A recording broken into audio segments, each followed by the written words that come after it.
All right, gang. Today's guest, front row view into the world of commercial real estate. He doesn't do just the deals, right? But the decisions shaping how our cities grow.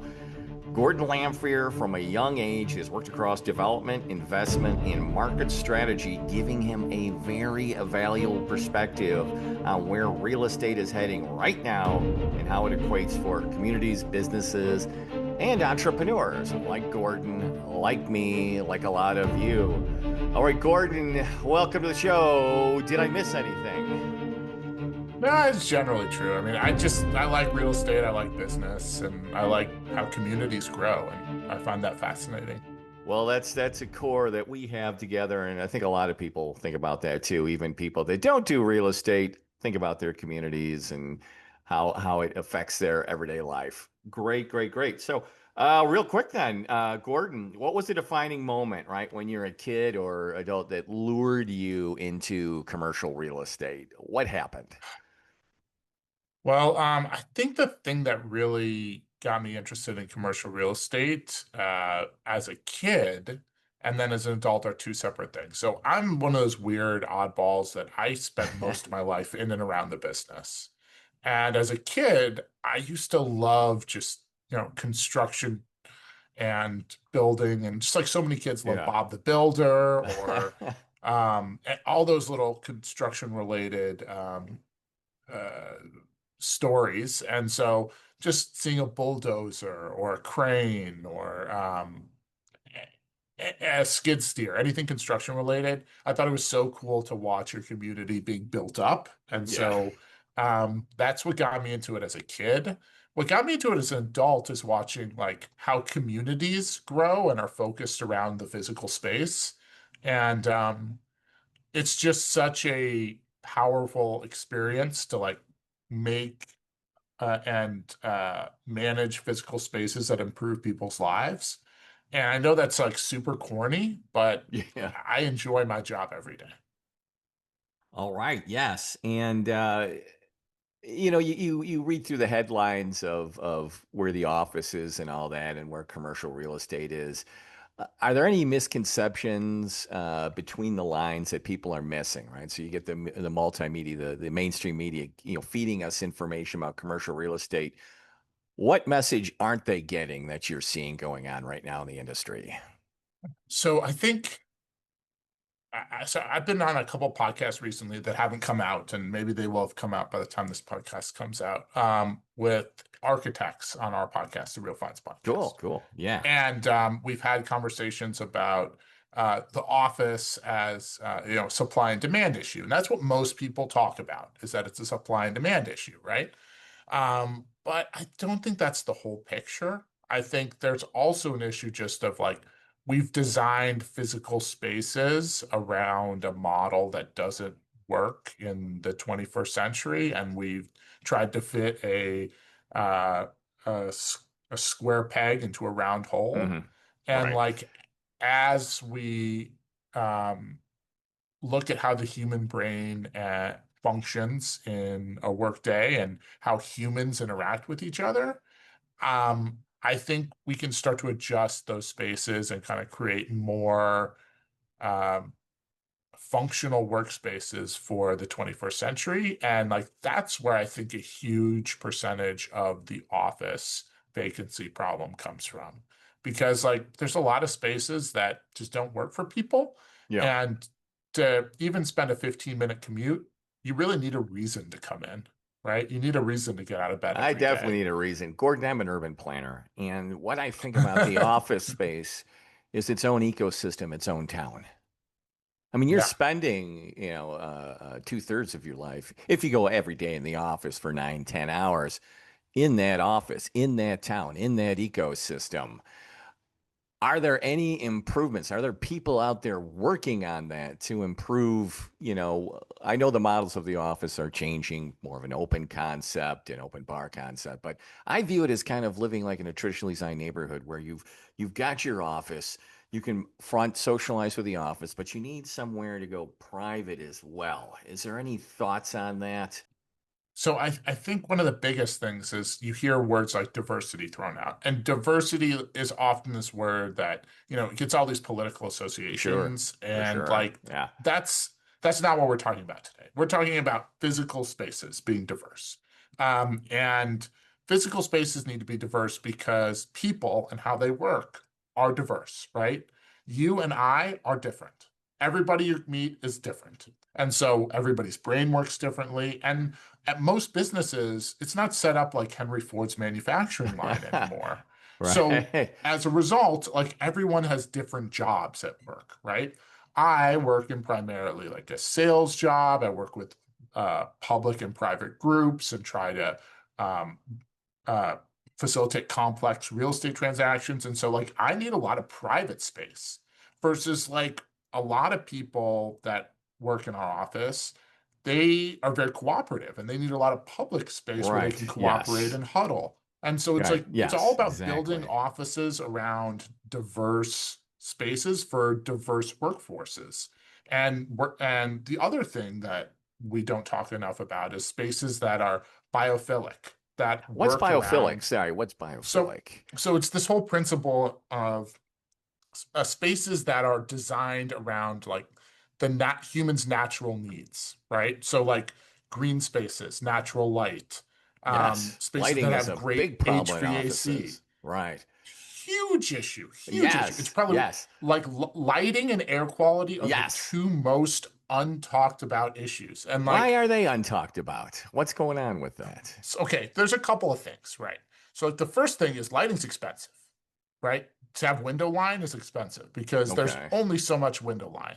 Right. And buildings that have jagged tooth window lines, like the one I'm sitting in right now, which is a high quality Class A building, Just so it's I know that, I expensive to love do that that. term, jagged tooth window lighting. Yeah. What's, tell me, because I want to drop that next conversation I have. So tell So me, it's jagged tooth, what it is that? it's buildings that have like lots of edges to them, Yes. right? So like Okay. you Yeah. create more window line. Like my office that I'm sitting in right now has it's a 20 by 20 office, but it has Yeah. 40 feet of window line Yeah. Okay. because Right. because Wow. it's designed as a corner office. But the Yeah. office I'm next to on the other side, that's a corner office too. So just on this wing of this building, we have 18 corner offices because we created tooths to create Yes. a ton and ton of window line, right? So you have a lot of people that are in a very biophilic space. This building also sits next to a lake and walking paths. So it creates ample green space, lakes, also reduce stress in humans. And like, so it's all designed around biophilic principles Biophilic principles. to improve just the human experience, Well, I'm right? dropping two terms. I'm dropping biophilic and I'm dropping jagged tooth next time I'm talking about buildings and all that. and So awesome. and so like about this whole idea, right? Is like people will say like, "Oh, that's just like a bunch of hippie BS," right? And like to a degree, they're right. Yeah. Like biophilic space just for the sake of something being cool, that might be a little silly in the financial world. Yeah. But it's not silly if it actually substantially improves the human experience to the point that it makes humans healthier. Because one of the biggest problems that humans have is they get sick, they're not as motivated, they're not as physically robust and productive. And as a result, they don't work as hard. Right. So, like, by doing all of that, you reduce sick days, you reduce seasonal depression, you create extra energy in your workforce. And so, like, we have a tenant, for example, that was having huge problems post COVID with people getting sick. Yeah. And Yeah. like we sat there and we said, okay, how can we make things better? And we go, well, like we can actually knock a couple of these walls down and add more natural light into your Okay. bullpen. And then the other thing that we can do is we can go ahead and we can put MERV 13 filters in. So it has a lot of extra filtration. And yeah, it does a little more damage long term to your HVAC system because it's working a little harder, Okay. but it's going to be way better filtration. And It's still a for air, minuscule cost compared to employee hours lost in productivity, though, right? It's kind of, yeah, if yes. HVAC and instead of lasting like 11 years, it lasts 10. It's something to think about, but that is so cool. Yeah, that's amazing that, hey, let's filter this air and And it's one thing I think of too is when you walk in an office, is this air filtered because it's so densely populated and so many, people coming in sick. They got kids wherever they vacation. They came from another country. My wife brought back a flu bug from Chile, knocked us both Oh out for a gosh. week and a half. And we were talking to the doctor and he said, well, when somebody goes to another country, they bring back viruses that aren't part of our ecosystem here to speak. So yeah, you think about that in the office. So that's pretty amazing. You brought up COVID, which is a benchmark for everybody, right? Everything changed permanently for COVID. So, um, what I guess what permanently has changed? What's not coming back that we knew of our way of life before 2000, I think it 2021? just I think it just sped up a process, right? So like we were already seeing things like regional exoduses, right? Like people were exiting the Northeast for warmer climates, for example. Um, we saw that. We saw um an exodus from a lot of urban corridors into suburban areas because like housing was just getting so expensive for people with Still is, families, for right? Yeah. example, right? Yes. And Yes. we saw an exodus to certain tertiary markets because housing once again was so expensive. And a lot of these were things that were happening. They just like really sped up during COVID because you had a period where everyone was doing nothing other than just like sitting on their phones and talking and making decisions.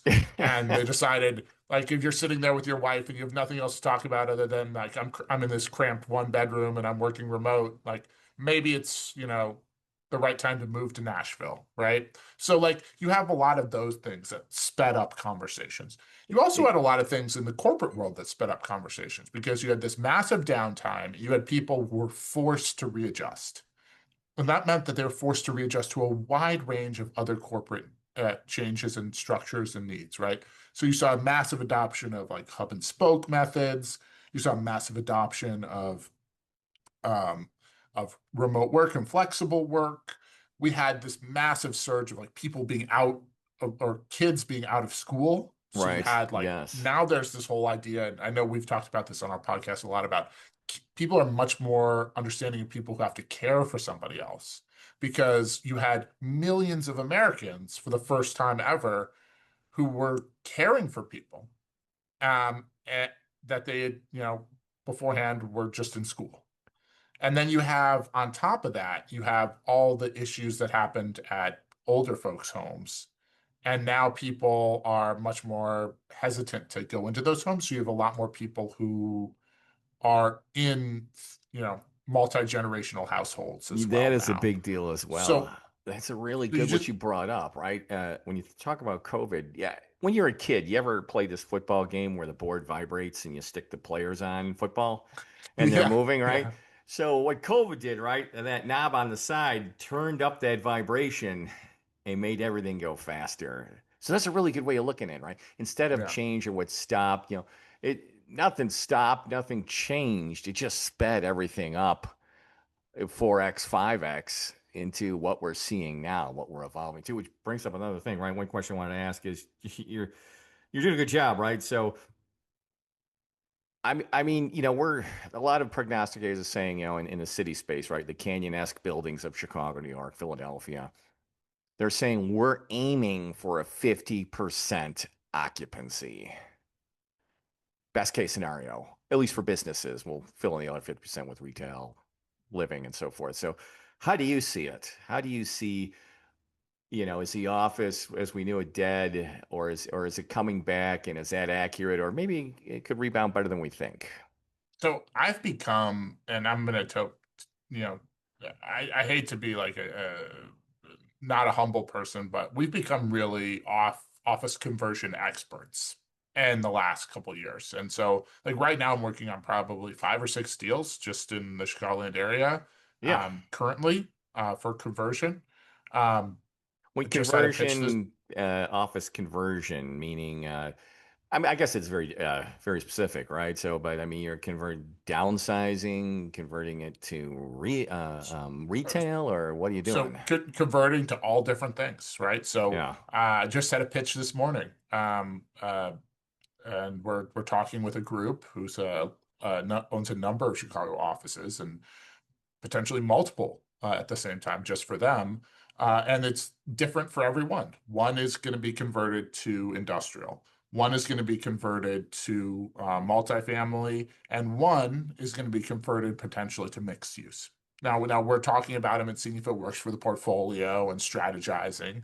Um, but it's all dependent on the market demands, the zoning, the municipality, and Yes, trying to get right. something that's consistent, right? So like I think there's this idea that like developers want to just go and put like an asbestos factory into a residential neighborhood, and that's just not how like you make any money, right?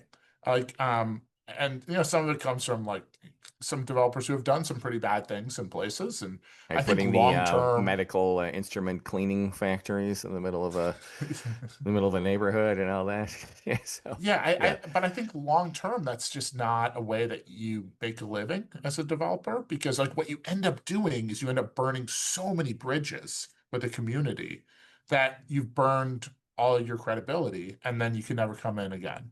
And that's just like not what yeah. That's uh that's not what we do. So what we do is speaking of what you guys do, though, Gordon, you said when we think of corporate real estate, we think about someone showing up at an empty real office building, and oh yeah, you can have your business right here. Just picture it. We're right near. There's a L stop. There's a restaurant down there. What you just said is so much more exciting that you know you're you're actually not even selling real. You're changing these places. And yeah. that So sounds when so much sexier than just showing up to a Class C office building and trying to get an insurance company to drop anchor in there. I mean, oh, super exciting. You just talked about it, sorry. What are some of the most intelligent things you think about? What are some of the coolest changes going on right now in the industry well, trend? Yeah, so I think one of the coolest things that's going on is people are sitting there and they're because we're in this period, right, that I already talked Mm. about, that we had this massive change, right? So people are much more open to change in communities. So you're Yeah, seeing people sitting there and saying, like, hey, you know what, maybe mixed use is good in my community here. I know, maybe. for example, I maybe we want we want walkability. Maybe we want to readjust on parking standards. Maybe there's all these things that communities are looking at and readjusting.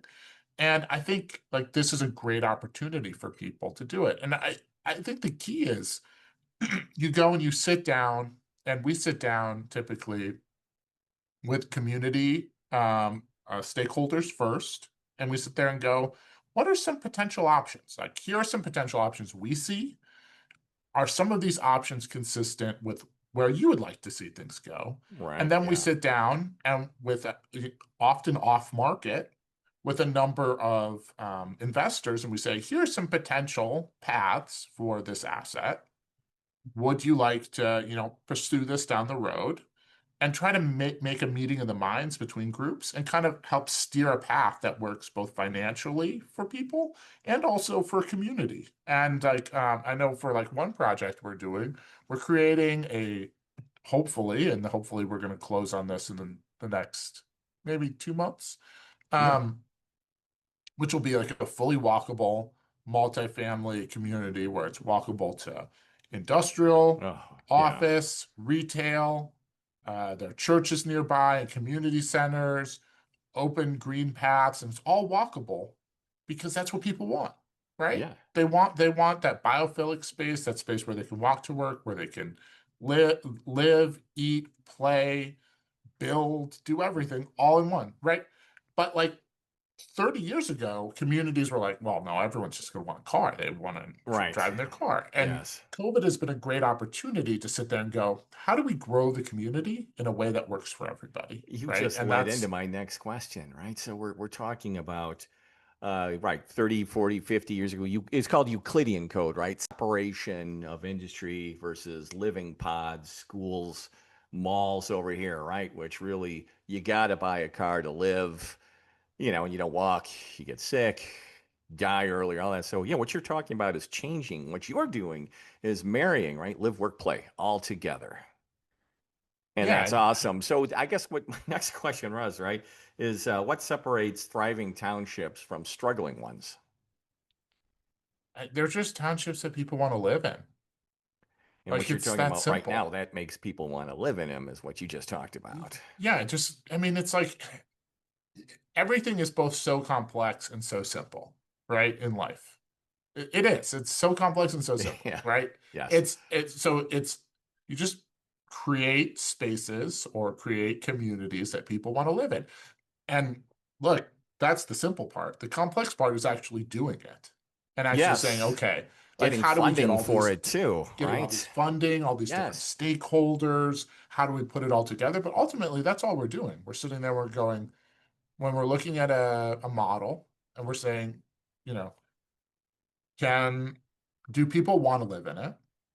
Can we finance it? Can we Or, finance it is another, can we is that we finance could it? spend several hours just talking about the finance aspect of it.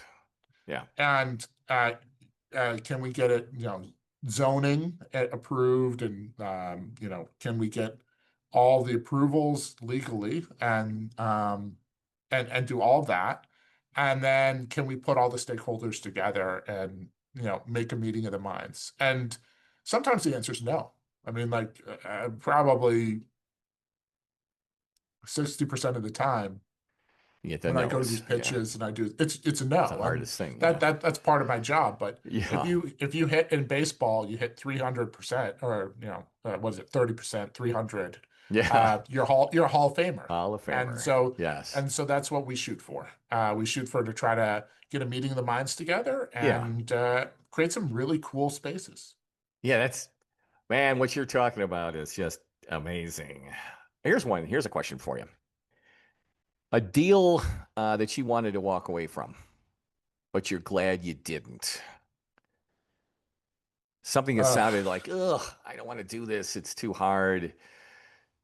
I'm going to do it though. I'd And I'm say glad I a did. try. I would say trying to lease office in 2020. Yeah. There was a period in March and April and May of 2020 where the phones just didn't ring in our Yeah. Right. office Yeah. for the office portion of our portfolio. And about 70% of our portfolio is other things, and that was Yeah. ringing off the chain, right? Yeah. But for the office portion, there was a period, and it was very, very tough. And that taught me a tremendous amount about not just like selling to people, but taught me a tremendous amount about like how people actually worked and how they actually use spaces and what they got out of it. Yeah. And that period was deeply meaningful in terms of both interpersonal development, but also Yeah. development in terms of like how people actually work, like taking the time to like Wow. reach out to psychologists and reach out to architects and reach out to business owners and try to understand like how do you actually work? How are you actually using the space? Because like we'd start to see people coming back into their offices and we talk about this on our podcast nonstop, which is you ask questions, right? You either ask Yes. questions through surveying people or you ask questions using monitoring devices and you figure out how people are doing things, and through that data that's how you grow, right? And Yeah. so that Absolutely. period was a period of rapid change and rapid kind of readjusting of like how the physical workspace is actually used. That is so cool. All right. Here's a question. 10 years from now, what will commercial real estate look like? Give me a prediction. Oh, I'd say they'll be more siloed, I think. Siloed In meaning kind of uh, walled off, or I think there'll be more siloed data than ever before. oh, okay. Yeah. But but I think everybody will work in a much less siloed way, if that makes sense. Oh, it does. So Totally. No. Yes. No. Yes. so I Totally think like understand data that. is going to be very siloed. So I think you're going to have all these real estate companies and all these real estate platforms are going to have a worldview where they're always monitoring people, they're monitoring their tenants and using AI to like really fully understand how people are operating in Right. spaces. Yes. But because data is like oil, nobody gives it away for free. So you I have love that. all these silos of Right. data. And then what's going to be fascinating is while all this is going on, I think you're going to have more spaces than ever before that are, you know, mul multi-tenant and retail, and maybe there's a farm in the building too. And Yeah, there's going to be diverse spaces, but then siloed data. And I think that juxtaposition is going to create for a very interesting world over the next 10 years. That's what I would say. I love that view. Gordon, So if you could, yeah, go ahead. yeah, we're going to be even closer than, or we're going to be closer than we've ever been, and our data is going to be further apart. Further That's apart. going to be, I think, the paradoxical All right. What do irony. they call that? A converse. There's. All right. One word. Gordon, give me one word that you could use that best represents your career. One word. Curious. Go ahead, explain that. I'm always curious about everything, Yeah, right? I think if you're not constantly trying to be curious about the world and about yourself and better yourself, then like, what are you why doing? bother? Why bother? And maybe Yes, that's just my perspective, right? I'm somebody who I'm always trying to better myself and trying to make myself better and the world better around me. And I think the best way to do that is just constantly evaluating yourself, and evaluating your portfolio. And I know around here, we regularly have meetings that we're analytically trying to improve our processes, and a lot of that is just, I'm an anal retentive, curious person, and people yeah, joke around here like I'm constantly poking people, like, hey, would you have any ideas? Can you improve this? Can you do this? Can you do this? yeah. And you know, curious, curious. When it's all said and done, how do you want to be remembered? When life's all said and done, Gordon Lanphere, how do you As want a to be remembered? so I'm a father and a husband, and that's, I think, ultimately what I want to be remembered as. And I want to be remembered for somebody who loved their neighbor, who did good to those around them. Ultimately, that's why I like my job. Uh, it's a job where I'm in a multi-generational family business, so fourth generation commercial real estate. My son, or either of my sons, doesn't have to take over, but um, you know, I think that family is important. Your spouse is important, and then ultimately how you treat others around you is important, and that's what matters ultimately. It does. Yes. All right. Well, thanks, Gordon. We learned a ton here. Gordon, tell us the name of your podcast and how can one take if they want to listen to some episodes. What's the name of it? Yeah, so it's the Real Finds podcast, and it's just a lot of people who are very curious about the physical space and real estate, and it's a great time if you're a real estate nerd, and if you're not, you might be at the end of the conversation. Sounds great. Well, thanks so much, Gordon. Thank you so much.